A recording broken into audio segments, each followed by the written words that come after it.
ਅੱਜ ਸਾਰਿਆਂ ਤੋਂ ਮਾਫੀ ਮੰਗਣਾ ਚਾਹਾਂਗੀ ਕਿ ਮੈਂ ਕਾਫੀ ਦਿਨਾਂ ਤੋਂ ਵੀਡੀਓ ਅਪਲੋਡ ਨਹੀਂ ਕਰ ਪਾਈ। ਤੁਸੀਂ ਸਾਰੇ ਮੈਨੂੰ ਕਾਫੀ ਮੈਸੇजेस ਕਰ ਰਹੇ ਸੀਗੇ, ਕਮੈਂਟਸ ਆ ਰਹੇ ਸੀ ਤੁਹਾਡੇ ਕਿ ਮੈਂ ਵੀਡੀਓ ਪਾਓ ਇਦਾਂ ਤੇ ਬਟ ਮੇਰੇ ਕੋ ਟਾਈਮ ਨਾ ਹੋਣ ਕਰਕੇ ਸਮ ਪਰਸਨਲ ਰੀਜ਼ਨਸ ਕਰਕੇ ਮੈਂ ਵੀਡੀਓ ਅਪਲੋਡ ਨਹੀਂ ਕਰ ਪਾਈ। ਮੈਂ ਤੁਹਾਨੂੰ ਮੈਸੇਜ ਤੇ ਕਮੈਂਟ ਕਰ ਰਹੀ ਸੀਗੀ ਕਿ ਮੈਂ ਕੱਲ ਪਾਵਾਂਗੀ ਇਦਾਂ ਦਾ ਮੈਂ ਟਾਈਮ, ਬਟ ਮੇਰੇ ਕੋ ਵੀਡੀਓ ਅਪਲੋਡ ਨਹੀਂ ਹੋ ਪਾਇਆ। ਉਸ ਲਈ ਸਭ ਤੋਂ ਪਹਿਲਾਂ ਤਾਂ ਮੇਰੇ ਵੱਲੋਂ ਮਾਫੀ। ਤੇ ਦੂਸਰੀ ਗੱਲ, ਅੱਜ ਜਿਹੜਾ ਅਸੀਂ ਨਾਵਲ ਕਰਨ ਜਾ ਰਹੇ ਹਾਂ ਰਾਤ ਦੇ ਰਾਣੀ, ਜੋ ਕਿ ਲਿਖਿਆ ਗਿਆ ਸੀਗਾ ਨਾਵਲਕਾਰ ਕਰਮਜੀਤ ਸਿੰਘ ਖੋਸਾ ਦੇ ਦੁਆਰਾ। ਇਸ ਤੋਂ ਪਹਿਲਾਂ ਜਿਹੜਾ ਅਸੀਂ ਨਾਵਲ ਕੀਤਾ ਸੀ ਉਹ ਕੀਤਾ ਸੀ ਅਸੀਂ ਅੱਧ ਚਾਨਣੀ ਰਾਤ, ਠੀਕ ਹੈ। ਇਹ ਵੀ ਉਸੇ ਤਰ੍ਹਾਂ ਹੀ ਸਮਾਜਿਕ ਨਾਵਲ ਕਹਿ ਸਕਦੇ ਹਾਂ ਇਸ ਨੂੰ ਕਿ ਸਮਾਜਿਕ ਨਾਵਲ ਹੈ। ਤੇ ਇਹ ਨਾਵਲ ਜਿਹੜਾ ਅਸੀਂ ਅੱਜ ਕਰਾਂਗੇ ਉਸ ਤੋਂ ਪਹਿਲਾਂ ਮੈਂ ਤੁਹਾਨੂੰ ਛੋਟੀ ਜਿਹੀ ਰਿਕੁਐਸਟ ਕਰਾਂਗੀ ਕਿ ਅਗਰ ਤੁਹਾਨੂੰ ਵੀਡੀਓ ਸਹੀ ਲੱਗਦੀ ਹੈ ਪਲੀਜ਼ ਸਬਸਕ੍ਰਾਈਬ ਕਰ ਦਿਆ ਕਰੋ, ਚੈਨਲ ਨੂੰ ਸ਼ੇਅਰ ਕਰ ਦਿਆ ਕਰੋ ਤਾਂ ਕਿ ਅੱਗੇ ਅੱਗੇ ਪਹੁੰਚ ਸਕੇ, ਠੀਕ ਹੈ। ਜਿਸ ਨਾਲ ਮੈਨੂੰ ਥੋੜੀ ਮੋਟੀਵੇਸ਼ਨ ਮਿਲਦੀ ਹੈ। ਸੋ ਬਹੁਤੀਆਂ ਗੱਲਾਂ ਨਹੀਂ ਕਰਦੇ, ਜਿਹੜਾ ਅੱਜ ਅਸੀਂ ਨਾਵਲ ਕਰਨ ਜਾ ਰਹੇ ਹਾਂ ਰਾਤ ਦੇ ਰਾਹੀਂ, ਜੋ ਕਿ ਕਰਮਜੀਤ ਸਿੰਘ ਦੁਆਰਾ ਲਿਖਿਆ ਗਿਆ ਸੀਗਾ, ਇਸ ਦੇ ਅਸੀਂ ਚਰਚਾ ਕਰਦੇ ਹਾਂ ਕਿ ਇਹ ਨਾਵਲ ਕੀ ਸੀ। ਦੇਖੋ ਸਭ ਤੋਂ ਪਹਿਲਾਂ ਤਾਂ ਤੁਹਾਨੂੰ ਪਤਾ ਹੋਣਾ ਚਾਹੀਦਾ ਕਿ ਨਾਵਲ ਕਿਸਨੇ ਲਿਖਿਆ, ਕਦੋਂ ਲਿਖਿਆ। ਇਹ ਨਾਵਲ ਲਿਖਿਆ ਕਰਮਜੀਤ ਸਿੰਘ ਨੇ, ਠੀਕ ਹੈ। ਤੇ ਜਦੋਂ ਇਸ ਨਾਵਲ ਦਾ ਤੁਹਾਨੂੰ ਸਭ ਤੋਂ ਪਹਿਲਾਂ ਕਰੈਕਟਰਸ ਤੋਂ ਪਹਿਲਾਂ ਤੁਹਾਨੂੰ ਇਸਦਾ ਵਿਸ਼ਾ ਪਤਾ ਹੋਣਾ ਚਾਹੀਦਾ ਕਿ ਵਿਸ਼ਾ ਕੀ ਸੀ, ਠੀਕ ਹੈ, ਕਿ ਇਸ ਨਾਵਲ ਦਾ ਵਿਸ਼ਾ ਕੀ ਸੀ। ਦੇਖੋ ਰਾਤ ਦੇ ਰਾਹੀ ਨਾਵਲ ਹੈ ਜੋ ਇਸ ਦਾ ਸਮਾਜਿਕ ਵਿਸ਼ਾ ਹੈ, ਜੋ ਪਹਿਲੇ ਸਮੇਂ ਦੀ ਸਮਾਜਿਕ ਗੱਲਾਂ ਨੂੰ ਲੈ ਕੇ ਲਿਖਿਆ ਗਿਆ ਹੈ ਕਿ ਕਿਸ ਤਰ੍ਹਾਂ ਇਸ ਦੇ ਦੋ ਤਰ੍ਹਾਂ ਦੇ ਵਿਸ਼ੇ ਨੇ। ਇੱਕ ਜਿਹੜਾ ਆ ਕਿ ਬੇਜੋੜ ਵਿਆਹ ਹੁੰਦਾ ਸੀ ਉਸ ਟਾਈਮ, ਕਿ ਮਤਲਬ ਵਿਆਹ ਦੇ ਵਿੱਚ ਲੋਕ ਖੁਸ਼ ਨਹੀਂ ਹੁੰਦੇ ਸੀ, ਉਸ ਨੂੰ ਲੈ ਕੇ ਜ਼ਿਆਦਾ ਲਿਖਿਆ ਗਿਆ ਹੈ ਕਿ ਕਿਸ ਤਰ੍ਹਾਂ ਵਿਆਹ ਦੇ ਬੇਜੋੜ ਮੇਲ ਨੂੰ ਲੈ ਕੇ ਪਤੀ ਪਤਨੀ ਦਾ ਆਪਸ ਵਿੱਚ ਨਾ ਬਣਨ ਕਰਕੇ ਫਿਰ ਵੀ ਉਹਨਾਂ ਦੇ ਇਕੱਠੇ ਰਹਿਣ ਕਰਕੇ ਉਹ ਗੁੰਝਲਦਾਰ ਵਿਸ਼ਾ ਹੈ। ਗੁੰਝਲਦਾਰ ਨਹੀਂ ਮਤਲਬ ਆਮ ਸਮਾਜ ਵਿੱਚ ਲਿਆ ਗਿਆ ਹੈ, ਪਰ ਜਿਸ ਨੂੰ ਲੋਕ ਮਤਲਬ ਨਾ ਚਾਹੁੰਦੇ ਨੇ ਕਿ ਉਸ ਰਿਸ਼ਤੇ ਵਿੱਚ ਬੱਝੇ ਰਹਿੰਦੇ ਨੇ। ਜਿਵੇਂ ਕਿ ਇਸ ਨਾਵਲ ਵਿੱਚ ਦੋ ਕਰੈਕਟਰ, ਦੋ ਨਹੀਂ ਦੋ ਤਿੰਨ ਇਦਾਂ ਦੇ ਕਰੈਕਟਰ ਮਿਲਣਗੇ ਜੋ ਤੁਹਾਨੂੰ ਇਸ ਚੀਜ਼ ਤੋਂ ਗੁਜ਼ਰਦੇ ਹੋਏ ਦਿਖਣਗੇ ਕਿ ਅਨਜੋੜ ਵਿਆਹ ਤੋਂ ਨਾ ਖੁਸ਼ ਹੋਣ ਵਾਲੇ ਉਹ, ਇਸ ਕਰਕੇ ਉਹ ਆਪਣੀ ਮਨ ਦੀ ਖੁਸ਼ੀ ਬਾਹਰੋਂ ਭਾਲਦੇ ਨੇ। ਉਸ ਤਰ੍ਹਾਂ ਦੂਸਰਾ ਵਿਸ਼ਾ ਇਸ ਦੇ ਵਿੱਚ ਜ਼ਗੀਰਦਾਰੀ ਦਾ ਹੈ, ਜ਼ਿਮੀਂਦਾਰਾਂ ਦਾ ਹੈ, ਅਮੀਰ ਲੋਕਾਂ ਦਾ ਹੈ, ਠੀਕ ਹੈ। ਇਸ ਤਰ੍ਹਾਂ ਇਸ ਦਾ ਵਿਸ਼ਾ ਇਹ ਹੈ। ਤੇ ਹੁਣ ਅਸੀਂ ਇਸ ਦੀ ਗੱਲ ਕਰਦੇ ਹਾਂ ਪਾਤਰਾਂ ਦੀ ਕਿ ਇਸ ਨਾਵਲ ਦੇ ਮੇਨ ਪਾਤਰ ਕਿਹੜੇ ਹਨ। ਪਹਿਲੇ ਸਭ ਤੋਂ ਪਹਿਲਾਂ ਤੁਹਾਨੂੰ ਇਹਨਾਂ ਦੇ ਪਾਤਰਾਂ ਬਾਰੇ ਜਾਣਕਾਰੀ ਹੋਣੀ ਬਹੁਤ ਜ਼ਰੂਰੀ ਹੈ। ਅਸੀਂ ਕੀ ਕਰਦੇ, ਨਾਵਲ ਪੜ੍ਹਨਾ ਸ਼ੁਰੂ ਕਰ ਦਿੰਦੇ ਹਾਂ ਤੇ ਜਿਸ ਵਿੱਚ ਸਾਨੂੰ ਸਮਝ ਨਹੀਂ ਆਉਂਦਾ ਸਿੱਧਾ ਹੀ ਸਭ ਤੋਂ ਪਹਿਲਾਂ ਤੁਹਾਨੂੰ ਉਹਨਾਂ ਦੇ ਨਾਵਲ ਦੇ ਪਾਤਰ ਪਤਾ ਹੋਣੇ ਚਾਹੀਦੇ ਕਿ ਉਸ ਨਾਵਲ ਦੇ ਮੇਨ ਪਾਤਰ ਕਿਹੜੇ ਸੀ, ਕਿਹੜੇ ਪਾਤਰ ਕਿਸ ਨਾਲ ਜੁੜੇ ਹੋਏ ਸੀ, ਕੀ ਰਿਸ਼ਤਾ ਸੀ ਉਹਨਾਂ ਦਾ ਆਪਸ ਦੇ ਵਿੱਚ, ਉਹ ਪਤਾ ਹੋਣਾ ਚਾਹੀਦਾ। ਹੁਣ ਜਿਹੜਾ ਸਾਡੇ ਰਾਤ ਦੇ ਰਾਹੀ ਨਾਵਲ ਹੈ ਇਸ ਦੇ ਪਾਤਰਾਂ ਦੀ ਗੱਲ ਕਰਦੇ ਹਾਂ, ਠੀਕ ਹੈ। ਵੈਸੇ ਤਾਂ ਇਸ ਦੇ ਵਿੱਚ ਦਰਜਨ ਤੋਂ ਜ਼ਿਆਦਾ ਨਾਵਲ ਪਾਤਰ ਨੇ, ਅਸੀਂ ਉਹਨਾਂ ਦੀ ਗੱਲ ਕਰਾਂਗੇ, ਪਰ ਇਸ ਵਿੱਚ ਜਿਹੜੇ ਮੇਨ ਲੀਡ ਕਰਦੇ ਨੇ, ਜਿਹੜੇ ਜ਼ਿਆਦਾ ਨਾਵਲ ਵਿੱਚ ਆਉਂਦੇ ਨੇ, ਉਹ ਪਾਤਰ ਥੋੜੇ ਨੇ, ਬਟ ਫਿਰ ਵੀ ਕਾਫੀ ਹੱਦ ਤੱਕ ਇਸ ਦੇ ਪਾਤਰ ਨੇ। ਸਭ ਤੋਂ ਪਹਿਲਾਂ ਅਸੀਂ ਗੱਲ ਕਰਦੇ ਹਾਂ ਕੇਵਲ ਜੋ ਕਿ ਇਸ ਨਾਵਲ ਦਾ ਮੁੱਖ ਪਾਤਰ ਹੈ, ਠੀਕ ਹੈ, ਮਤਲਬ ਮੇਨ ਪਾਤਰ ਹੈ। ਜਿਹੜੀ ਸਾਰੀ ਜਿਹੜਾ ਨਾਵਲ ਹੈ ਇਸ ਦੇ ਦੁਆਲੇ ਹੀ ਘੁੰਮਦਾ ਹੈ, ਕੇਵਲ ਦੇ ਦੁਆਲੇ ਹੀ ਘੁੰਮਦਾ ਹੈ। ਬਾਕੀ ਵੀ ਜਿਹੜੇ ਕਰੈਕਟਰ ਆ ਕੇਵਲ ਨਾਲ ਜੁੜੇ ਹੋਏ ਨੇ, ਬਾਕੀ ਪਾਤਰ ਵੀ ਕੇਵਲ ਨਾਲ ਜੁੜੇ ਹੋਏ ਨੇ। ਦੂਸਰਾ ਪਾਤਰ ਹੈ ਦੀਪੋ, ਇਹ ਵੀ ਮੇਨ ਪਾਤਰ ਹੈ, ਇਸਤਰੀ ਪਾਤਰ ਹੈ। ਦੀਪੋ ਜੋ ਕਿ ਹੈ ਨਾਵਲ ਦਾ ਇੱਕ ਕੈਲੋ ਵਿਅਕਤੀ ਹੈ, ਕੈਲੋ ਦੀ ਪਤਨੀ ਹੈ ਤੇ ਕੈਲੋ ਦਾ ਪਿਤਾ ਗੰਡਾ ਹੈ, ਉਸਦੀ ਨੂੰਹ ਹੈ। ਤੇ ਇਸ ਦੀ ਮੇਨ ਗੱਲ ਕੀ ਹੈ ਇਸ ਦੀਪੋ ਪਾਤਰ ਦੀ ਕਿ ਇਹ ਕੇਵਲ ਨੂੰ ਪਸੰਦ ਕਰਦੀ ਹੈ, ਜਦਕਿ ਇਹ ਵਿਆਹੀ ਕੈਲੋ ਨਾਲ ਹੋਈ ਹੈ, ਠੀਕ ਹੈ। ਵਿਆਹੀ ਹੋਈ ਔਰਤ ਹੈ ਪਰ ਪਸੰਦ ਕੇਵਲ ਨੂੰ ਕਰਦੀ ਹੈ ਤੇ ਕੇਵਲ ਵੀ ਇਸ ਨੂੰ ਪਸੰਦ ਕਰਦਾ ਹੈ ਤੇ ਇਸ ਨਾਲ ਵਿਆਹ ਕਰਾਉਣਾ ਚਾਹੁੰਦਾ ਹੈ। ਦੋਨੇ ਆਪਸ ਵਿੱਚ ਮਿਲ ਕੇ ਰਹਿਣਾ ਚਾਹੁੰਦੇ ਨੇ, ਪਰ ਪਤਨੀ ਹੈ ਕੈਲੋ ਦੀ। ਬੰਤੋ ਕੌਣ ਹੈ, ਥਰਡ ਪਾਤਰ ਹੈ, ਕੇਵਲ ਦੀ ਭਾਬੀ ਹੈ। ਤੇ ਅਜੈਬ ਜੋ ਕਿ ਕੇਵਲ ਦਾ ਭਰਾ ਹੈ, ਉਸਦੀ ਪਤਨੀ ਹੈ ਬੰਤੋ। ਅਜੈਬ ਕੌਣ ਹੈ, ਕੇਵਲ ਦਾ ਭਰਾ, ਅਜੈਬ ਕੇਵਲ ਦਾ ਭਰਾ, ਲਿਖਾ ਕੇਵਲ ਦਾ ਭਰਾ, ਨਾਇਕ ਕੇਵਲ ਦਾ ਭਰਾ।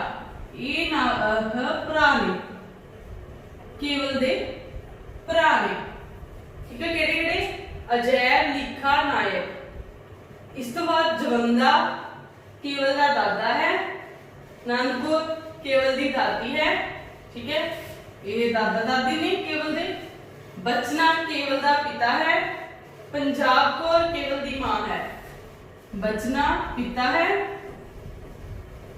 पंजाब कौर मां है, केवल दी। कैलो दीपो दा पति है, ठीक है। गंडा कैलो दा पिता है ते दीपो दा सोहरा है। नगिंदर सिंह ये भी इन्हां दी भी मतलब इन्हां दी कोई ज्यादा स्टोरी नहीं है, बट इहदे विच एक अजिहा मोड़ आंदा है जिहदे विच दस्सिया जांदा है कि नगिंदर सिंह है फौजी है, उसकी एक पत्नी है, उसका जो कि प्यार का सांझ कह सकते हैं नोनी के नाल है। नगिंदर सिंह एक फौजी है, उसकी पत्नी गुरबंसो है। नगिंदर सिंह मतलब काफी समय तो घर नहीं आंदा फौज दे विच होण करके, ते इस करके गुरबंसो दा जो नोनी नाल सांझ पै जांदी है, ठीक है। फिर गुरबंसो नगिंदर सिंह की पत्नी है तो नोनी नूं पसंद करती है। एक और जो है तो मेन पात्र है बट बहुत थोड़े समय लिए आंदा है, जो कि है केवल दी पत्नी अमरो।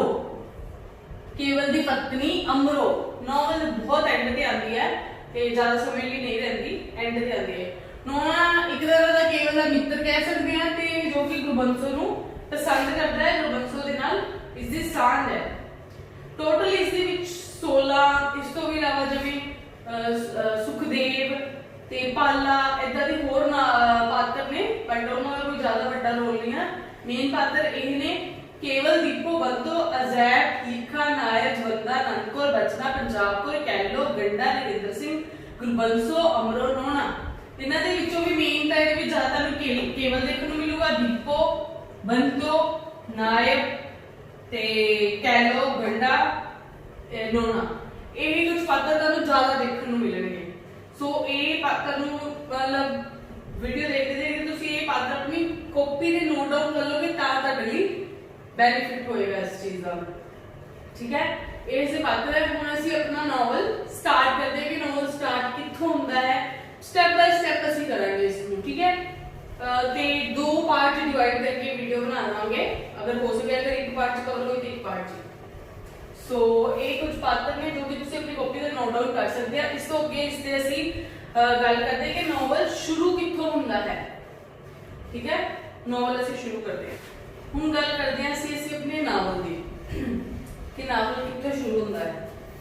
नावल दी शुरुआत दे विच जिहड़ा की है केवल दे घर जो कि इसकी भाभी बंतो जो कि अजैब की पत्नी है, बंतो अजैब की पत्नी वो बेड़े विच बैठी चाह बनाती हुंदी है, ते नाल ही दीपो जो कि कैलो की पत्नी है जो कि केवल नूं पसंद करती है, दीपो बंतो दे कोल आके बैठ जाती है ते इधर उधर देखने लग जाती है। ते फिर दीपो पूछती है कि केवल घर है बंतो नूं। बंतो ते दीपो दी काफी बनदी है आपस विच, शुरू दे विच काफी बनदी है। ते दीपो नूं बंतो कहती है कि जा तू देखा कि केवल है कि नहीं, ते पर दीपो झकती है पर नहीं।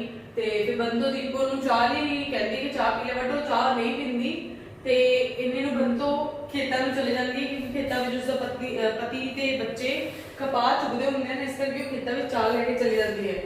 फिर दीपो रह जाती है, दीपो की कंध से गल्लां करदी हुंदी है, कंध टप के बंतो उन्हां दे घर आ जाती है ते आके देखदी है कि दरवाजा खुला है।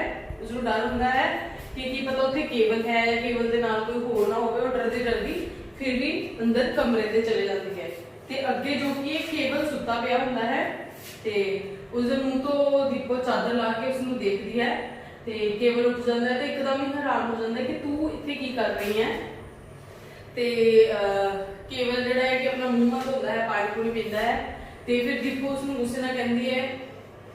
इत्थे स्टोरी दा तुहानूं समझ नहीं आनी क्योंकि अगर तुसीं नावल पढ़ोगे दीपो की कहंदी है कि तू गल नूं आ जा पार लगा, किसी पासे लगा, तू काफी देर समय तो मैनूं लारे लगाई जा रहा है, मेरे को होर नहीं सबर हुंदा, इदां करके उहनूं कहंदी है।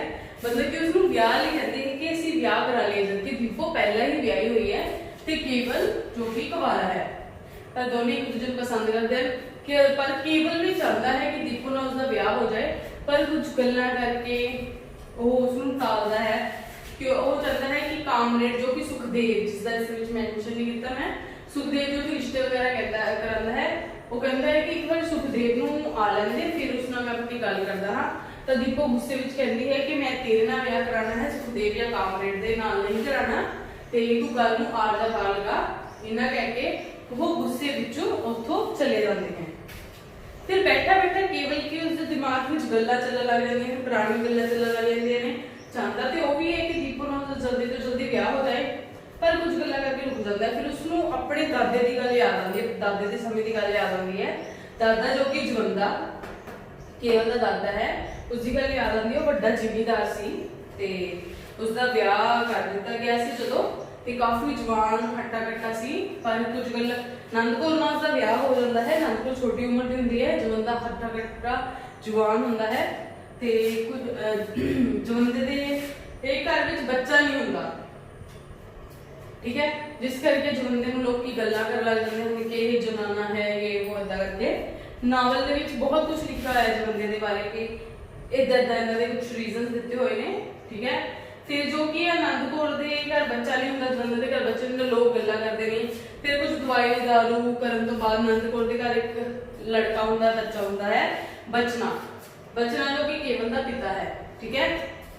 उसके घर एक बच्चा होता है। उस तो बाद जो कि है ਜਿਹੜਾ ਜਵੰਦਾ ਹੈ ਫੀਮ ਖਾਣ ਲੱਗ ਜਾਂਦਾ ਹੈ, ਮਤਲਬ ਨਸ਼ੇ ਵਿੱਚ ਪੈ ਜਾਂਦਾ, ਜਿਸ ਕਰਕੇ ਕਾਫੀ ਜ਼ਮੀਨ ਉਹਨਾਂ ਦੀ ਵਿਕ ਜਾਂਦੀ ਹੈ। ਬਹੁਤ ਜ਼ਿਆਦਾ ਜ਼ਮੀਨ ਉਹਨਾਂ ਦੀ ਵਿਕ ਜਾਂਦੀ ਹੈ ਜਵੰਦੇ ਦੇ ਨਸ਼ਿਆਂ ਦੇ ਕਾਰਨ। ਫਿਰ ਕੀ ਜਦੋਂ ਬਚਨਾ ਜਵਾਨ ਹੁੰਦਾ ਹੈ, ਮਤਲਬ ਕਿ ਕੇਵਲ ਦਾ ਪਿਤਾ ਜਵਾਨ ਹੁੰਦਾ ਹੈ, ਇਹ ਕੇਵਲ ਦੇ ਦਿਮਾਗ 'ਚ ਗੱਲਾਂ ਚੱਲ ਰਹੀਆਂ ਨੇ, ਠੀਕ ਹੈ। ਜਦੋਂ ਦੀਪੋ ਚਲੇਗੀ ਨਾ ਉਸਨੂੰ ਕਹਿ ਕੇ ਕਿ ਵਿਆਹ ਕਰਾ ਲਿਆ, ਉਸਦੇ ਦਿਮਾਗ 'ਚ ਗੱਲਾਂ ਚੱਲ ਰਹੀਆਂ ਕਿ ਕਿਸ ਤਰ੍ਹਾਂ ਉਸਦੇ ਦਾਦੇ ਦਾ ਵਿਆਹ ਹੋਇਆ, ਉਸਦਾ ਪਿਓ ਹੋਇਆ, ਤੇ ਪਿਓ ਜਦੋਂ ਪਿਓ ਦੇ ਵਿਆਹ ਦਾ ਸਮਾਂ ਆਇਆ ਉਹਨਾਂ ਕੋਲ ਜ਼ਮੀਨ ਨਹੀਂ ਸੀ, ਜਿਸ ਕਰਕੇ ਉਸਦਾ ਕੋਈ ਸਾਥ ਨਹੀਂ ਲੈ ਰਿਹਾ ਸੀ, ਸਾਥ ਨਹੀਂ ਹੋ ਰਿਹਾ ਸੀ ਉਸਦੀਆਂ ਗੱਲਾਂ ਨੇ। ਫਿਰ ਕੀ ਹੈ, ਜਵੰਦਾ ਜਿਹੜਾ ਕਿ ਇੱਕ ਵਿਅਕਤੀ ਨਾਲ ਰਲ ਕੇ ਬਚਨੇ ਦੇ ਲਈ 500 ਰੁਪਏ, ਮਤਲਬ ਉਸ ਟਾਈਮ ਹੁੰਦਾ ਸੀ ਕਿ ਇਦਾਂ ਮਤਲਬ ਗਰੀਬ ਘਰਾਣੇ ਦੀਆਂ ਮਤਲਬ ਔਰਤਾਂ ਨੂੰ ਖਰੀਦਿਆ ਜਾਂਦਾ ਸੀ ਵਿਆਹ ਦੇ ਲਈ। ਬਚਨੇ ਦੇ ਲਈ 500 ਰੁਪਏ ਦੇ ਵਿੱਚ ਇੱਕ ਔਰਤ ਲਈ ਲਿਆਂਦੀ ਜਾਂਦੀ ਹੈ। ਉਹ ਬਹੁਤ ਦੋਵੇਂ ਜਣੇ ਖੁਸ਼ ਹੋ ਜਾਂਦੇ ਨੇ। ਤੇ ਉਹ ਵੀ ਪੰਜਾਬ ਤੋਂ ਜੋ ਕਿ ਬਚਨੇ ਦੀ ਪਤਨੀ ਹੈ ਕੇਵਲ, ਉਹ ਮਤਲਬ ਉਹਨਾਂ ਦੇ ਸੱਭਿਆਚਾਰ ਦੇ ਨਾਲ ਸੰਬੰਧਿਤ ਨਹੀਂ ਰੱਖਦੀ। ਲੋਕੀ ਉਹਨਾਂ ਦੇ ਪਿੰਡ ਦੇ ਲੋਕੀ ਗੱਲਾਂ ਕਰਦੇ ਨੇ ਕਿ ਕਿਸ ਤਰ੍ਹਾਂ ਉਹਨਾਂ ਨੇ ਚੂੜਿਆਂ ਦੇ ਨੂੰ ਵਿਆਹ ਲਿਆਂਦੇ, ਇਦਾਂ ਦਾ ਕਰਕੇ ਬਹੁਤ ਗੱਲਾਂ ਲਿਖੀਆਂ ਹੋਈਆਂ ਨਾਵਲ ਦੇ ਵਿੱਚ, ਮੈਂ ਉਹਨੂੰ ਡੀਪਲੀ ਨਹੀਂ ਕਹੂੰਗੀ।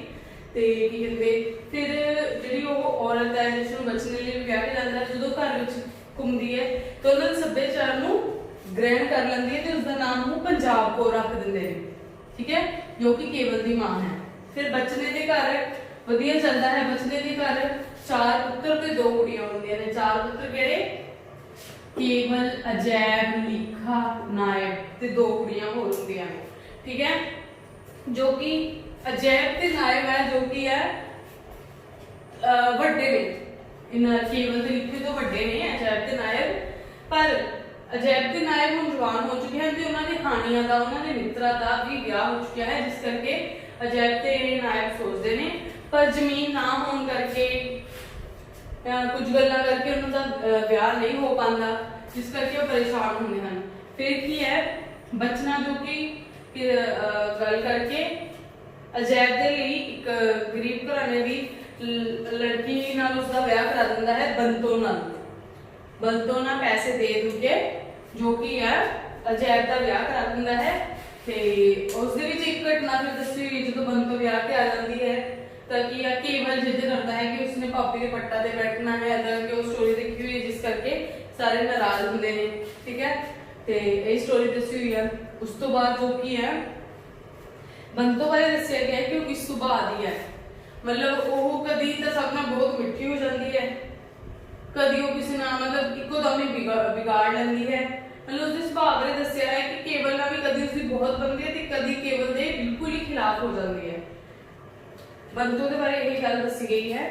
ਇਸ ਤੋਂ ਬਾਅਦ ਉਹ ਆਪਣੇ 2 ਕੁੜੀਆਂ ਦਾ ਵੀ ਵਿਆਹ ਕਰ ਦਿੰਦੇ ਨੇ, ਬਚਨਾ ਜੋ ਕਿ ਕੇਵਲ ਦੀਆਂ ਭੈਣਾਂ ਦਾ ਵੀ ਵਿਆਹ ਕਰ ਦਿੰਦੇ ਨੇ। ਇਸ ਦੇ ਵਿੱਚ ਇੱਕ ਹੋਰ ਘਟਨਾ ਦੱਸੀ ਹੈ ਕਿ ਭੈਣਾਂ ਦੇ ਵਿਆਹ ਤੋਂ ਬਾਅਦ ਕੇਵਲ ਹੁਰਾਂ ਨੇ ਬਹੁਤ ਜ਼ਿਆਦਾ ਹੀ ਦਾਰੂ ਪੀ ਲਈ ਸੀ, ਉਸ ਦੀ ਇੱਕ ਘਟਨਾ ਦੱਸੀ ਗਈ ਹੈ, ਠੀਕ ਹੈ।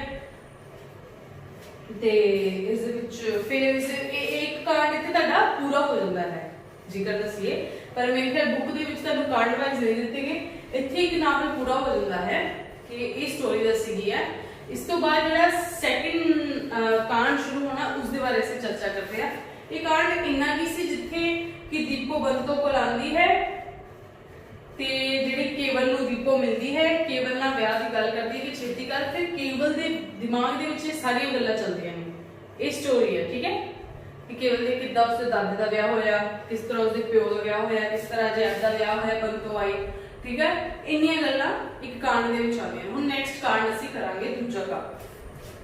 ਫਿਰ ਨਾਵਲ ਦੇ ਦੂਜੇ ਕਾਂਡ ਦੇ ਵਿੱਚ ਜੋ ਕਿ ਆ ਨੋਨੇ ਦੀ ਐਂਟਰੀ ਹੁੰਦੀ ਹੈ, ਦਾਖਲਾ ਹੁੰਦਾ ਹੈ ਨੋਨਾ, ਜਿਸ ਦੀ ਆਪਾਂ ਗੱਲ ਕੀਤੀ ਸੀ, ਨੋਨੇ ਦੀ ਗੱਲ ਕੀਤੀ ਸੀ, ਜਿਸ ਦੀ ਸਾਂਝ ਨੋਗਿੰਦਰ ਸਿੰਘ ਫੌਜੀ ਦੇ, ਠੀਕ ਹੈ, ਨੋਗਿੰਦਰ ਸਿੰਘ ਫੌਜੀ ਦੀ ਪਤਨੀ ਗੁਰਬੰਸੋ ਦੇ ਨਾਲ ਸਾਂਝ ਹੁੰਦੀ ਹੈ, ਮਤਲਬ ਕਿ ਉਸ ਦੇ ਨਾਲ ਪਿਆਰ ਚੱਲਦਾ ਹੁੰਦਾ ਹੈ, ਉਸ ਨੂੰ ਪਸੰਦ ਕਰਦਾ ਹੈ।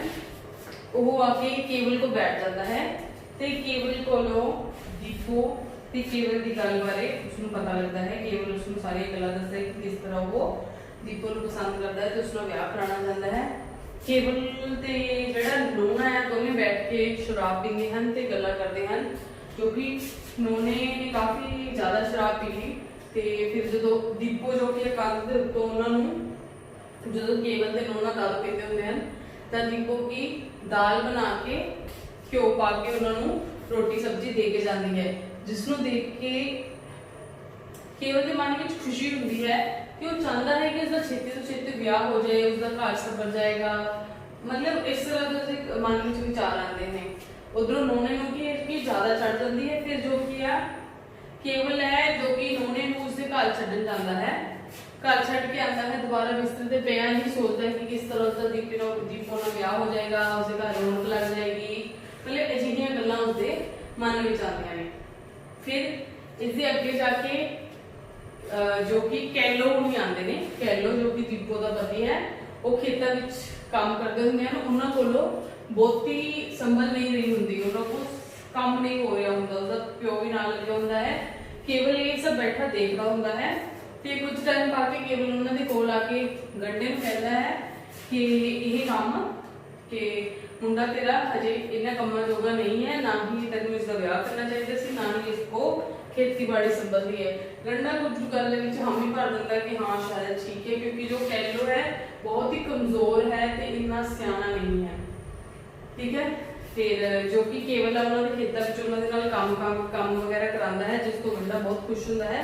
ਤੇ ਇਹਨੂੰ ਨੂੰ ਜਾ ਕੇ ਜੋ ਕਿ ਕੇਵਲ ਜਾਣ ਲੱਗਦਾ, ਉਦੋਂ ਦੀਪੋ ਰੋਟੀ ਲੈ ਕੇ ਆਉਂਦੀ ਹੈ ਤੇ ਗੰਡਾ ਜੋ ਕਿ ਉਸਨੂੰ ਕਹਿੰਦਾ ਹੈ ਕਿ ਨਹੀਂ ਭਾਈ ਤੂੰ ਨਹੀਂ ਜਾਣਾ, ਰੋਟੀ ਖਾ ਕੇ ਜਾ। ਉਹਨਾਂ ਦੇ ਨਾਲ ਬੈਠਾ ਰੋਟੀ ਖਾਂਦਾ ਹੈ ਤੇ ਦੀਪੋ ਵੱਲ ਚੋਰੀ ਨਜ਼ਰਾਂ ਨਾਲ ਦੇਖਦਾ ਹੈ ਤੇ ਖੁਸ਼ ਹੁੰਦਾ ਹੈ ਮਨ ਦੇ ਵਿੱਚ। ਫਿਰ ਦੀਪੋ ਦਾ ਸਹੁਰਾ ਕਹਿੰਦਾ ਸੀ ਕਿ ਉਸਨੂੰ ਚਾਹ ਬਣਾ ਕੇ ਲਿਆਉਣ ਲਈ ਕਹਿੰਦਾ ਹੈ, ਤਾਂ ਉਸ ਲਈ ਉਹ ਚਾਹ ਬਣਾ ਕੇ ਲਿਆਉਂਦੇ ਹੈ। ਫਿਰ ਉਹ ਅਗਲੇ ਦਿਨ ਹੀ ਕੁਝ ਫਿਰ ਕੀ ਹੈ, ਇਸ ਨਾਲ ਹੀ ਜਿਹੜੇ ਕਿ ਕੈਲੋ ਤੇ ਗੰਡੇ ਤੇ ਕੇਵਲ ਦਾ ਆਪਸ ਵਿੱਚ ਪਿਆਰ ਕਰ ਦਿੰਦਾ ਹੈ ਤੇ ਕੇਵਲ ਅਕਸਰ ਆ ਕੇ ਉਹਨਾਂ ਦੇ ਨਾਲ ਖੇਤਾਂ ਵਿੱਚ ਕੰਮ ਕਰਾਉਂਦਾ ਹੈ, ਕਿਉਂਕਿ ਕੈਲੋ ਇੰਨੀ ਜੋਗਾ ਨਹੀਂ ਹੈ ਕਿ ਇਕੱਲਾ ਕੁਝ ਕਰ ਸਕੇ ਤੇ ਗੰਡਾ ਵੀ ਹੁਣ ਬੁੱਢਾ ਹੋ ਚੁੱਕਿਆ ਹੈ। ਤੇ ਫਿਰ ਜੋ ਕਿ ਅਗਲੀ ਵਾਰਤਾਲਾਪ ਦੇ ਵਿੱਚ ਅਗਲੇ ਦਿਨ ਆ ਕੇ ਜਿਹੜਾ ਕਿ ਜੈਲਦਾਰ ਹੈ ਉਸਦੇ ਨਾਲ ਜੈਲਦਾਰ ਦੇ ਨਾਲ ਜਿਹੜਾ ਕਿ ਗੰਡੇ ਹੋਣਾ ਦਾ ਰੋਲਾ ਚੱਲਦਾ ਹੈ ਤੇ ਉਸ ਦੇ ਵਿੱਚ ਉਹ ਕੁਝ ਗੱਲਾਂ ਹੁੰਦੀਆਂ ਨੇ, ਤੂੰ ਤੜਾਕ ਹੁੰਦੀ ਹੈ, ਦੀਪੋ ਵੀ ਕਾਫੀ ਕੜਕ ਕੇ ਬੋਲਦੀ ਹੈ ਤੇ ਕੇਵਲ ਉਸਨੂੰ ਸਮਝਾਉਂਦਾ ਹੈ ਤੇ ਦੀਪੋ ਦੇ ਗੁੱਸੇ ਨੂੰ ਦੇਖ ਕੇ ਕੇਵਲ ਕਾਫੀ ਮਤਲਬ ਘਬਰਾ ਜਾਂਦਾ ਹੈ ਤੇ ਫਿਰ ਦੀਪੋ ਨੂੰ ਸਮਝਾਉਂਦਾ ਹੈ, ਕਹਿੰਦਾ ਇੰਨੀ ਗੱਲ ਵਧਾਉਣ ਦੀ ਲੋੜ ਨਹੀਂ ਆ। ਫਿਰ ਜਦੋਂ ਕੇਵਲ ਹੈ ਜੋ ਕਿ ਉਸਦਾ ਜੈਲਦਾਰ ਵਾਲਾ ਗੱਲ ਨੂੰ ਨਿਪਟਾਉਂਦਾ ਹੈ ਤਾਂ ਕੈਲੋ ਦੇ ਦਿਮਾਗ ਵਿੱਚ ਆਉਂਦਾ ਹੈ ਕਿ ਜਿਸ ਤਰ੍ਹਾਂ ਕਿ ਨਾ ਤਾਂ ਕੈਲੋ ਪਤਨੀ ਨੂੰ ਸੰਭਾਲ ਸਕਦਾ ਸੀ, ਨਾ ਖੇਤਾਂ ਨੂੰ ਸੰਭਾਲ ਸਕਦਾ ਸੀ, ਨਾ ਹੀ ਕੋਈ ਹੋਰ ਜ਼ਿੰਮੇਵਾਰੀ ਲੈ ਸਕਦਾ ਸੀ। ਉਸਨੇ ਕੀ ਕੀਤਾ, ਆਪਣੀ ਪਤਨੀ ਦੀਪੋ ਦਾ ਘੁੰਡ ਕੇਵਲ ਦੇ ਕੋਲੋਂ ਹੀ ਚੁਕਾ ਦਿੱਤਾ। ਉਸਨੂੰ ਇਹ ਲਾਲਚ ਸੀ ਕਿ ਇਸ ਦੇ ਨਾਲ ਉਹ ਉਸਦਾ ਖੇਤਾਂ ਵਿੱਚ ਕੰਮ ਕਰਾਉਂਦਾ ਰਹੇਗਾ, ਉਸਦਾ ਸਾਥ ਦਿੰਦਾ ਰਹੇਗਾ। ਠੀਕ ਹੈ, ਇਹਨਾਂ ਨੇ ਬੈਠ ਕੇ ਕਿ ਉਹ ਰੋਟੀ ਖਾਂਦੇ ਨੇ, ਰਾਤ ਨੂੰ ਜਾ ਕੇ ਉਹਨਾਂ ਦੇ ਘਰ ਰੋਟੀ ਵਗੈਰਾ ਖਾਂਦੇ ਨੇ, ਦੀਪੋ ਸਾਗ ਵਗੈਰਾ ਬਣਾਉਂਦੀ ਹੈ ਤੇ ਫਿਰ ਜਦੋਂ ਸਾਰੇ ਸੋ ਜਾਂਦੇ ਹਨ ਤਾਂ ਕੇਵਲ ਖਾਣਾ ਪਾਣੀ ਖਾ ਕੇ ਆਪਣੇ ਘਰ ਨੂੰ ਜਾਣ ਲੱਗਦਾ ਹੈ ਤਾਂ ਦੀਪੋ ਉਸ ਨੂੰ ਰੋਕਦੀ ਹੈ, ਕਹਿੰਦੀ ਹੈ, ਮਤਲਬ ਇਸ ਵਿੱਚ ਥੋੜਾ ਰੋਮਾਂਟਿਕ ਗੱਲਾਂ ਵੀ ਦੱਸੀਆਂ ਗਈਆਂ ਨੇ ਕਿ ਰੋਕਦੀ ਹੈ ਕਿ ਹੁਣ ਅਗਰ ਰਹਿਣ ਦਾ ਟਾਈਮ ਆਇਆ ਹੈ ਤਾਂ ਤੂੰ ਜਾ ਰਿਹਾ ਹੈ, ਅਜਿਹੀਆਂ ਗੱਲਾਂ ਕਰਦੀ ਹੈ। ਪਰ ਕੇਵਲ ਦੇ ਮਨ ਵਿੱਚ ਖੁਸ਼ੀ ਤਾਂ ਹੁੰਦੀ ਹੈ ਬਟ ਉਹ ਆਪਣੇ ਮਨ ਨੂੰ ਮਾਰ ਕੇ ਉੱਥੋਂ ਚਲੇ ਜਾਂਦਾ ਹੈ ਤੇ ਘਰ ਆ ਕੇ ਦੀਪੋ ਦੇ ਬਾਰੇ ਹੀ ਸੋਚਦਾ ਹੈ। ਹੁਣ ਕੀ ਹੈ, ਕੇਵਲ ਅਕਸਰ ਹੀ ਕਹਿ ਲਓ ਉਹਨਾਂ ਦੇ ਘਰ ਜਾ ਕੇ ਕੰਮ ਵਗੈਰਾ ਕਰਵਾਉਂਦਾ ਸੀ, ਕਾਫੀ ਕੁਝ ਕਰਦਾ ਸੀ, ਤਾਂ ਪਿੰਡ ਵਿੱਚ ਗੱਲਾਂ ਉੱਡਣ ਲੱਗ ਗਈਆਂ, ਕਾਫੀ ਤਰ੍ਹਾਂ ਦੀਆਂ ਗੱਲਾਂ ਬਣਨ ਲੱਗ ਗਈਆਂ। ਤੇ ਜਿਸ ਕਰਕੇ ਜੋ ਕਿ ਕੇਵਲ ਦੇ ਘਰ ਦੇ ਬਚਨਾ, ਉਸਦੇ ਭਰਾ ਲਿਖਾ ਹੋਣੀ, ਅਜੈ ਹੋਣੀ, ਬੰਤੋ ਕਈ ਤਰ੍ਹਾਂ ਦੀਆਂ ਗੱਲਾਂ ਕਰਦੇ ਹਨ ਤੇ ਉਹਨਾਂ ਨੂੰ ਗੁੱਸਾ ਆਉਂਦਾ ਹੈ। ਤੇ ਜਿਸ ਕਰਕੇ ਬਚਨਾ ਜੋ ਕਿ ਕੇਵਲ ਨੂੰ ਗਾਲਾਂ ਵੀ ਕੱਢਦਾ ਹੈ, ਕਾਫੀ ਸਮਝਾਉਂਦਾ ਹੈ ਤੇ ਉਸ ਤੋਂ ਗੁੱਸਾ ਕਰਦਾ ਹੈ, ਪਰ ਕੇਵਲ ਤੇ ਕੋਈ ਅਸਰ ਨਹੀਂ ਹੁੰਦਾ।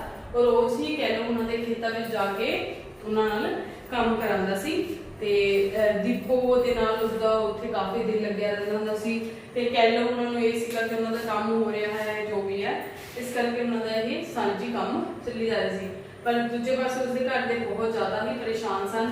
ਤੇ ਇੱਕ ਦਿਨ ਰਾਤ ਨੂੰ ਜਦੋਂ ਕੇਵਲ ਦੀਪੋ ਉਹਨਾਂ ਦੇ ਘਰੋਂ ਕਹਿ ਲਓ ਉਹਨਾਂ ਦੇ ਘਰੋਂ ਦਾਰੂ ਵਗੈਰਾ ਪੀ ਕੇ ਘਰ ਆਉਂਦਾ ਹੈ ਤੇ ਬੜਕਾ ਮਾਰਦਾ ਹੈ, ਜਿਸ ਕਰਕੇ ਬਚਨਾ ਬਹੁਤ ਪਰੇਸ਼ਾਨ ਹੁੰਦਾ ਹੈ, ਲਿਕਾ ਵੀ ਬਹੁਤ ਪਰੇਸ਼ਾਨ ਹੁੰਦਾ ਹੈ ਤੇ ਉਸਨੂੰ ਕੇਵਲ ਨੂੰ ਗਾਲਾਂ ਕੱਢਦੇ ਹਨ ਤੇ ਕਹਿੰਦੇ ਨੇ ਕਿ ਤੂੰ ਸਾਡੇ ਘਰ ਵਿੱਚ ਆਉਣ ਦੀ ਕੋਈ ਲੋੜ ਨਹੀਂ, ਮਤਲਬ ਉਸਨੂੰ ਘਰ ਤੋਂ ਨਿਕਲ ਜਾਣਾ ਕਹਿੰਦਾ ਹੈ। ਤੇ ਕੇਵਲ ਵੀ ਕਹਿੰਦਾ ਹੈ ਕਿ ਮੈਂ ਵੀ ਇੱਥੇ ਦੁਬਾਰਾ ਨਹੀਂ ਆਉਂਗਾ। ਇਸ ਤਰ੍ਹਾਂ ਕੁਝ ਉਹਨਾਂ ਦੇ ਵਿੱਚ ਲੜਾਈ ਹੁੰਦੀ ਹੈ ਤੇ ਕੇਵਲ ਜੋ ਕਿ ਘਰੋਂ ਚਲੇ ਜਾਂਦਾ ਹੈ ਤੇ ਦੀਪੋ ਨੂੰ ਇਸ ਬਾਰੇ ਪਤਾ ਲੱਗਦਾ ਹੈ ਤਾਂ ਉਹ ਕੇਵਲ ਦਾ ਪਤਾ ਲੈਣ ਆਉਂਦੀ ਹੈ। ਬੰਤੋ ਵੀ ਚੋਰੀ ਦੀਪੋ ਨੂੰ ਮਿਲ ਲੈਂਦੀ ਹੈ ਤੇ ਆਪਸ ਵਿੱਚ ਗੱਲਾਂ ਕਰਦੀਆਂ ਨੇ। ਫਿਰ ਜਦੋਂ ਬੰਤੋ ਤੇ ਦੀਪੋ ਆਪਸ ਵਿੱਚ ਗੱਲਾਂ ਕਰਦੇ ਹਨ ਤਾਂ ਇਹਨਾਂ ਨੂੰ ਕਿ ਲਿਖਾ ਆ ਜਾਂਦਾ ਹੈ ਤੇ ਜੋ ਕਿ ਦੀਪੋ ਨੂੰ ਵੀ ਕੱਢਣਾ ਬੋਲਦਾ ਹੈ ਤੇ ਆ ਕੇ ਸਿੱਧਾ ਹੀ ਕੇਵਲ ਦੇ ਉੱਤੇ ਜੁੱਤੀ ਮਾਰਦਾ ਹੈ ਤੇ ਉਸ ਗੁੱਸੇ ਨਾਲ ਗਾਲਾਂ ਕੱਢਦਾ ਹੈ। ਇਹਨਾਂ ਨੂੰ ਆਪਸ ਵਿੱਚ ਦੋਨੇ ਹੀ ਕੇਵਲ ਤੇ ਜਿਹੜਾ ਲਿਖਾ ਹੈ ਆਪਸ ਵਿੱਚ ਗੁੱਤੋ ਮੁੱਠੀ ਹੋ ਜਾਂਦਾ, ਲੜਦੇ ਨੇ ਚੰਗੀ ਤਰ੍ਹਾਂ ਇੱਕ ਦੂਜੇ ਨੂੰ ਆਪਣੇ ਉੱਪਰ ਪਾੜ ਦਿੰਦੇ ਤੇ ਗੁਆਂਢੀ ਆ ਕੇ ਉਹਨਾਂ ਨੂੰ ਛੁਡਾਉਂਦੇ ਨੇ। ਲਿਖਾ ਬਹੁਤ ਹੀ ਜ਼ਿਆਦਾ ਪਰੇਸ਼ਾਨ ਹੈ ਤੇ ਆਪਣੇ ਪਿਓ ਬਚਨੇ ਨੂੰ ਕਹਿੰਦਾ ਹੈ ਕਿ ਸ਼ਰੀਕਾ ਨਾਲ ਜਾ ਕੇ ਕੰਮ ਕਰਦਾ ਹੈ, ਇਸ ਨੂੰ ਅੱਡ ਕਰ ਦਿਓ, ਅਸੀਂ ਇਹਨਾਂ ਦੇ ਨਾਲ ਇਸ ਦੇ ਨਾਲ ਨਹੀਂ ਰਹਿਣਾ, ਇਹ ਸਾਡੀ ਸਮਾਜ ਵਿੱਚ ਨੱਕ ਵੜਾ ਰਿਹਾ ਹੈ, ਠੀਕ ਹੈ। ਤੇ ਇਹਨਾਂ ਨੂੰ ਪਰ ਲਿਖੇ ਦੇ ਉੱਤੇ ਕੇਵਲ ਦੇ ਉੱਤੇ ਕੋਈ ਅਸਰ ਨਹੀਂ ਪੈਂਦਾ। ਉਧਰ ਵੀ ਜੋ ਕਿ ਗੰਡਾ ਜੋ ਕਿ ਜੈਲਦਾਰ ਸਿੰਘ ਫਸਾਉਣ ਨੂੰ ਫਿਰਦਾ ਹੈ, ਉਹ ਉੱਤੇ ਕੇਸ ਪਾਉਣ ਨੂੰ ਫਿਰਦਾ ਹੈ, ਪਰ ਜੋ ਕਿ ਪੈਸੇ ਲਾਉਣ ਤੋਂ ਡਰ ਜਾਂਦਾ ਹੈ ਤੇ ਕੇਵਲ ਵੀ ਉਹਨਾਂ ਨੂੰ ਮਨਾ ਕਰਦਾ ਹੈ ਕਿ ਅਜਿਹਾ ਕਿੱਦਾਂ। ਪਰ ਜੋ ਕਿ ਕਹਿਲੋ ਡਰਪੋ ਕੇ ਉਹ ਕਹਿੰਦਾ ਕਿ ਉਹ ਸਵੇਰ ਨੂੰ ਸਾਡੇ ਖੇਤਾਂ ਵਿੱਚ ਖਲ ਲਗਾ ਲਵੇਗਾ ਇੱਦਾਂ ਦਾ। ਤੇ ਬਟ ਜੋ ਕਿ ਦੀਪੋ ਉਸਨੂੰ ਜਦੋਂ ਕੇਵਲ ਉਸਨੂੰ ਹੱਲਾਸ਼ੇਰੀ ਦਿੰਦਾ ਹੈ ਕਿ ਐਵੇਂ ਕਿਵੇਂ ਕਰਨਾ, ਜੈਲਦਾਰ ਕਿਸ ਤਰ੍ਹਾਂ ਇਹ ਕਰ ਲੇਗਾ, ਜਿਸਨੂੰ ਦੇਖ ਕੇ ਕਿ ਦੀਪੋ ਬਹੁਤ ਖੁਸ਼ ਹੁੰਦੀ ਹੈ ਤੇ ਦੀਪੋ ਕੇਵਲ ਨੂੰ ਹੱਲਾਸ਼ੇਰੀ ਵੀ ਦਿੰਦੀ ਹੈ। ਤੇ ਇਹਨਾਂ ਨੂੰ ਇਹ ਕਿ ਜੋ ਗੱਲਾਂ ਕਰਦੇ ਦੀਪੋ ਕੇਵਲ ਤੇ ਦੀਪੋ ਜੋ ਕਿ ਜੈਲਦਾਰ ਦੇ ਖਿਲਾਫ ਵਕੀਲ ਕਰਨ ਨੂੰ ਕਹਿੰਦੇ ਹਨ, ਪਰ ਜੋ ਕਿ ਦਲਾਲ ਉਹਨਾਂ ਦੇ ਪੈਸੇ ਖਾ ਜਾਂਦਾ ਹੈ ਤੇ ਮਤਲਬ ਉਹਨਾਂ ਦੇ ਪੈਸੇ ਮਰ ਜਾਂਦੇ ਹਨ, ਜਿਸ ਤੋਂ ਕਿ ਗੰਡਾ ਬਹੁਤ ਗੁੱਸੇ ਹੁੰਦਾ ਪਰ ਕੈਲੋ ਨੂੰ ਕੁਝ ਨਹੀਂ ਕਹਿ ਪਾਉਂਦਾ। ਤੇ ਦੂਜੇ ਪਾਸੇ ਇਹ ਕਿ ਜੋ ਕਿ ਕੇਵਲ ਦੇ ਘਰ ਦੇ ਬਹੁਤ ਜ਼ਿਆਦਾ ਪਰੇਸ਼ਾਨ ਹਨ ਕਿ ਕਿਸ ਤਰ੍ਹਾਂ ਉਹ ਸ਼ਰੀਕਾ ਨਾਲ ਰਲਿਆ ਹੋਇਆ ਤੇ ਜੈਲਦਾਰ ਨਾਲ ਮੰਗੇ ਰਹਿੰਦਾ। ਜਦੋਂ ਜੈਲਦਾਰ ਨੂੰ ਪਤਾ ਲੱਗਦਾ ਹੈ ਕਿ ਜਿਹੜੀ ਇਸ ਕੰਮ ਦੇ ਵਿੱਚ ਖਲ ਲਵਾਉਣ ਵਾਲੇ ਕੰਮ ਦੇ ਵਿੱਚ ਕਹਿਲੋ ਉਹਨਾਂ ਦੀ ਮਦਦ ਕੇਵਲ ਕਰ ਰਿਹਾ ਹੈ ਤਾਂ ਉਸਨੂੰ ਬਹੁਤ ਗੁੱਸਾ ਆਉਂਦਾ ਹੈ। ਉਹਦਾ ਦਿਲ ਤਾਂ ਕਰਦਾ ਸੀ ਕਿ ਉਸਨੂੰ ਮਾਰ ਦੇਵੇ, ਪਰ ਉਹ ਆਪਣੀ ਪੁਰਾਣੀ ਗੱਲਾਂ ਕਿ ਪਹਿਲੇ ਖੂਨ ਕੀਤੇ ਜੋ ਕਿ ਜੈਲਦਾਰ ਨੇ ਉਸਨੂੰ ਉਸ ਵਿੱਚੋਂ ਵੀ ਕੁਝ ਨਹੀਂ ਕੱਟਿਆ। ਤਾਂ ਜੈਲਦਾਰ ਕੀ ਕਰਦਾ ਹੈ, ਕੇਵਲ ਦੇ ਘਰ ਜਾ ਕੇ ਉਸਦੇ ਪਿਓ ਨਾਲ ਗੱਲ ਕਰਦਾ ਹੈ ਕਿ ਤੁਹਾਡਾ ਪੁੱਤਰ ਇਸ ਤਰ੍ਹਾਂ ਸ਼ਰੀਕਾ ਦੇ ਨਾਲ ਕੰਮ ਕਰਾ ਰਿਹਾ ਹੈ ਤੇ ਤੁਹਾਡੀ ਗੱਲ ਨਹੀਂ ਮੰਨ ਰਿਹਾ ਹੈ। ਤੇ ਬਚਨਾ ਉਸਨੂੰ ਕਹਿੰਦਾ ਹੈ ਕਿ ਇਸ ਦੇ ਵਿੱਚ ਸਾਡਾ ਕੋਈ ਕਸੂਰ ਨਹੀਂ ਹੈ, ਉਹ ਏਦਾਂ ਦਾ। ਫਿਰ ਉਹ ਕੀ ਆ ਜੈਲਦਾਰ ਚਾਲ ਜਾਂਦਾ ਹੈ ਤੇ ਕਹਿੰਦਾ ਹੈ ਕਿ ਜਿਹੜਾ ਕੀ ਹੈ ਕੇਵਲ ਹੈ ਦੀਪੋ ਉਸ ਲੜਕੀ ਕਰਕੇ ਹੀ ਉੱਥੇ ਜਾਂਦਾ ਹੈ, ਸਾਨੂੰ ਇੱਕ ਕੰਮ ਕਰਨਾ ਚਾਹੀਦਾ ਹੈ ਕਿ ਜੋ ਕਿ ਕੇਵਲ ਦਾ ਵਿਆਹ ਕਰ ਦੇਣਾ ਚਾਹੀਦਾ ਹੈ। ਬਚਨਾ ਨੂੰ ਇਹ ਗੱਲ ਜੈਲਦਾਰ ਦੀ ਬੜੀ ਠੀਕ ਲੱਗੀ ਤੇ ਬਚਨਾ ਕੀ ਹੈ ਨਾਲ ਹੀ ਜਾ ਕੇ ਸੁਖਦੇਵ ਨੂੰ ਜਾ ਕੇ ਕਹਿੰਦਾ ਹੈ ਕਿ ਸਾਨੂੰ ਕੇਵਲ ਦਾ ਵਿਆਹ ਕਰ ਦੇਣਾ ਚਾਹੀਦਾ ਹੈ। ਤੇ ਜਿਹੜੇ ਕਿ ਸੁਖਦੇਵ ਤੇ ਬਚਨਾ ਬੈਠਦੇ ਨੇ ਤੇ ਕੇਵਲ ਨੂੰ ਘਰੇ ਬੁਲਾ ਲੈਂਦੇ ਆ, ਆਪਸ ਵਿੱਚ ਬੈਠ ਕੇ ਉਹ ਗੱਲਾਂ ਕਰਦੇ ਨੇ। ਪਹਿਲਾਂ ਤਾਂ ਸੁਖਦੇਵ ਉਸਨੂੰ ਸਮਝਾਉਂਦਾ ਕਿ ਜੋ ਤੂੰ ਕਰ ਰਿਹਾ ਹੈ ਉਹ ਗਲਤ ਕਰ ਰਿਹਾ ਹੈ, ਇਸ ਤਰ੍ਹਾਂ ਕਿਸ ਤਰ੍ਹਾਂ, ਪਰ ਕੇਵਲ ਕੋਈ ਜਵਾਬ ਨਹੀਂ ਦਿੰਦਾ। ਫਿਰ ਉਹ ਲਿਖਾ ਵੀ ਕੋਲ ਬੈਠਾ ਹੁੰਦਾ ਹੈ ਤੇ ਜਿਹੜਾ ਕਿ ਸੁਖਦੇਵ ਕਹਿੰਦਾ ਹੈ ਕਿ ਤੇਰਾ ਵਿਆਹ ਅਸੀਂ ਕਰ ਦਿੰਦੇ ਆ। ਇਹ ਸੁਣ ਕੇ ਲਿਖਾ ਬੋਲਦਾ ਹੈ ਕਿ ਡੱਕ ਉਹ ਤੋੜਦਾ ਨਹੀਂ, ਇਸਦੇ ਵਿਆਹ ਤੇ ਪੈਸੇ ਕਿਸ ਨੇ ਲਗਾਉਣੇ ਹਨ। ਪਰ ਬਚਨਾ ਸੁਖਦੇਵ ਦੀ ਗੱਲ ਤੋਂ ਸਹਿਮਤ ਹੁੰਦਾ ਹੈ ਤੇ ਕੇਵਲ ਵੀ ਇਹ ਗੱਲ ਸੁਣ ਕੇ ਖੁਸ਼ ਹੁੰਦਾ ਹੈ ਕਿ ਉਸਦਾ ਵਿਆਹ ਹੋ ਜਾਏਗਾ ਤੇ ਗੱਲ ਕੁਲ ਕਰਕੇ ਉਸਦੇ ਮੰਗਣੇ ਦੀ ਗੱਲ ਕਰ ਦਿੰਦੇ ਨੇ, ਤੋੜ ਦਿੰਦੇ ਪੈਸੇ ਪੂਸੇ ਦੇ ਕੇ।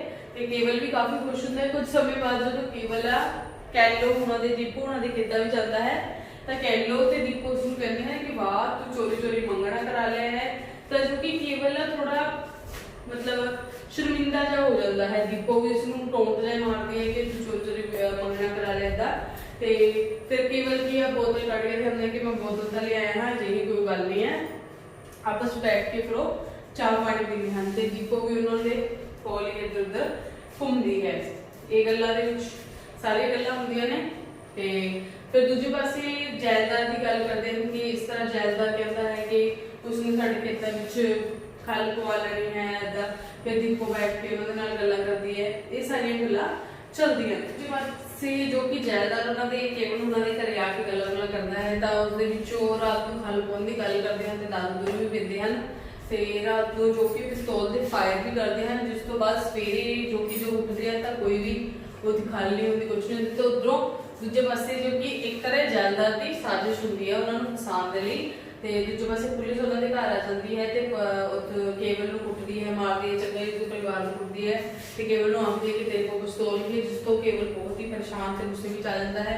जिस करके केवल दे पुलिस वाले को कुटने करके उसनूं सजा हो जाती है ते कर कर गल्लां होण लग जांदियां ने दीपो ते केवल दी कि किस तरह वापस ले मतलब जना खना मतलब दुखी दुखी बंदा भी उन्होंने गल्लां कर लग जाता है, जिसनूं सुन के दीपो परेशान भी होंदी है।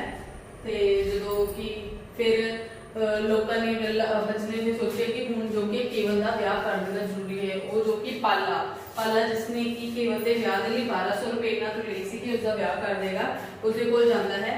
ते पाला जो कि मुकर जाता है, वो कहता है कि केड़ा ब्याह, किसका ब्याह।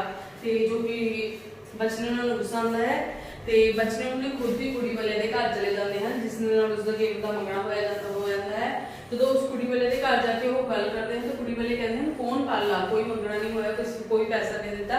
जबकि इत्थे फिर पता लगता है कि पाले ने उन्होंने नाल की साजिश की है, पैसे ले हैं, कोई रिश्ता मंगना कुछ नहीं किया सी, सिर्फ अपने खाण पीन के लिए पैसे थे। जिस करके पाले दे पंचायत में उससे केस किया जाता है ते उसते मतलब उन्होंने पैसे खाण दे लिए मतलब उस पर केस कर दिया जाता है, जिस तो केवल का फिर दिल टुट जाता है, उसका ब्याह नहीं होता है। काफ़ी तरह की गल्लां होंदियां ने। इस तरह फिर केवल अपने घर आके बैठ जाता है तो काफ़ी परेशान रहने लग जाता है। तो इत्थे इस कांड के विच ही उसकी बंतो नाल थोड़ी अनबन होंदी, वो बंतो तो खिंचता है, कई बारी बहुत ही खिंचता है। फिर इदां ही मतलब अपने मन में विचार लम्बे पिया करता रहता है कि रब मेरा महान जिस नाल ब्याह होना है, जो भी है इदां दीयां गल्लां इत्थे तक करता है। ये साडा हाफ पार्ट है।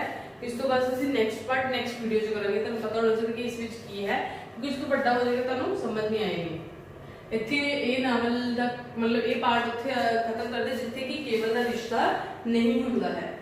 ठीक है, नैक्सट पार्ट नैक्सट वीडियो दे विच असीं करांगे। आज दे लिए आई थिंक इन्ना ही काफ़ी है। Thank you.